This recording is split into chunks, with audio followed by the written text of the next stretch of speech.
So with discipline is the whole idea of doing something regardless of how you feel. In other words, a discipline is all about moving in the direction of, should we say, the opportunity, the why the thing needs to be done, moving in that direction and away from the drag of, I don't want to do it, the resistance. Almost like a conversation with yourself where I have to do something, or there's something I want to do. I don't want to do it. I choose to do it anyway. So that three-way conversation, sort of an agreement, a decision needs to be made. And a decision is really, in this regard, is an agreement with yourself to act regardless of. I view it as overriding your own resistance. Okay. Another concept of discipline that comes to me is, I think it was by Chase Hughes, is the idea of prioritizing the needs of your future self now. For instance, say what you really want to achieve is, let's say we're talking about someone who is overweight or wants to lose weight, and their future self is a certain body size or body type. Now, when you by prioritizing the need of that future self now, what you find them doing is, when that cake is served, they will pass. When big portions of food is served, they will just take a little. You'll find them go to the gym even when it's been a long day. And people will look at the person and say, you are so disciplined. And that's because you're prioritizing the needs of your future self in the now. Okay. To get that sort of disciplined approach to stuff, some things are important. Yeah, prioritize the needs of your future self now. Get good at finishing things and practice that with the small stuff, the little mundane day-to-day stuff. If possible, things that actually align in the direction of travel, the small ones. Get good at finishing those things. Then your brain thinks, hey, I finish things regardless of how I feel about it. It's almost like you're training yourself. So master the small stuff. Ride that wave of resistance. When you feel that resistance, I don't want to do this. Imagine that as the moment to flick the switch. So the switch that resistance flicks is disciplined. I don't want to do this, but I'm a disciplined person. So that takes me to my next point. I consider discipline as an identity. So rather than just an action, you can make it an identity. I'm a disciplined person.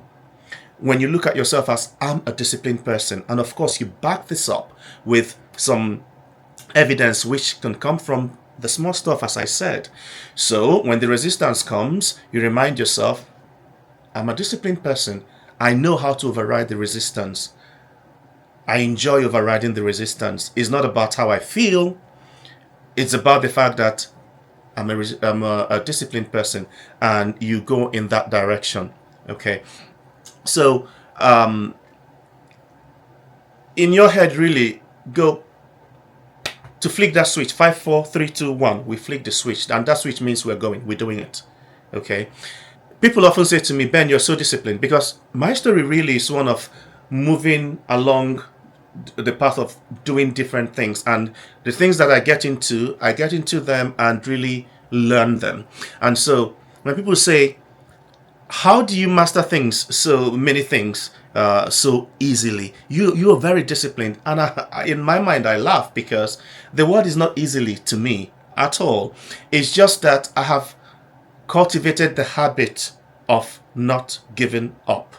So let's talk about the habit of not giving up.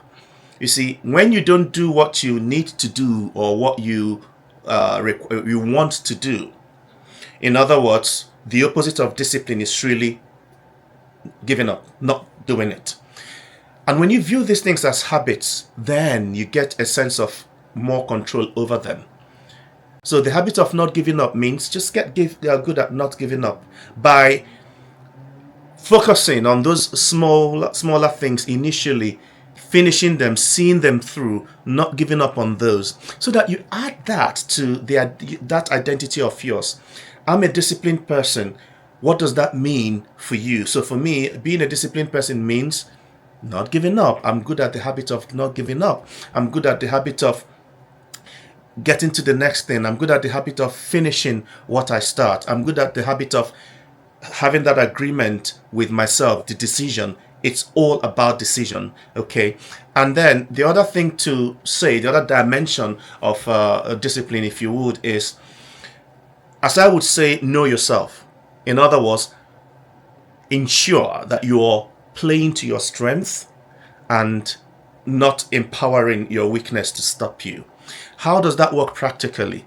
Well, if I want to write something, maybe I'm writing a book or I'm learning something or there's some work I'm doing, and I know that if my phone is next to me, I'm going to be scrolling on social media. There's no point arguing with myself about that. There's no point putting myself in that situation anyway. So design your environment such that you're empowering what you want. So I put the phone away.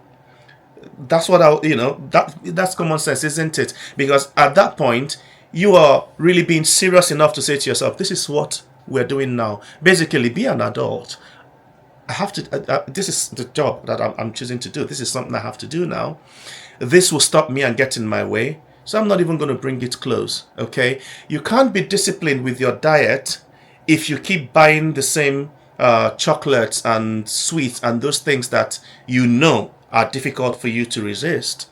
You can't be disciplined with going to gym if you don't put it at a time where you can actually go. So if you schedule your gym to happen at a time you know that, okay, I can't make it at this time or something is going to stop me, then you're not really moving in that direction. You're not designing it to your own good, to your own success, if you would.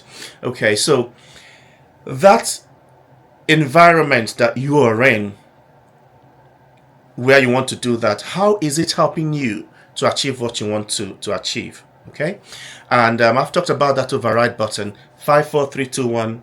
Turn off the override button. Override your resistance. It happens automatically because our brain doesn't like change. Our brain will fight with anything that it feels is being done to us. It will create stress. When you feel that stress, well, it means that the brain feels something is being imposed on it. And then how would it be then if in that moment you go, right, I will override it because, hey brain, it's not been done to me, I'm choosing to do this.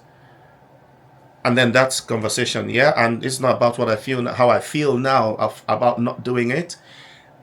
It's about how I feel about what achieving it, getting to that end, what that would feel like. So that future self, and then prioritizing that in the now. Can you see how all that kind of quite neatly joins up? So considering that idea that it's not as difficult as it seems, and all of that power lies in you because you're already very, very, very, very great at doing stuff. It's just that you're not doing what you want.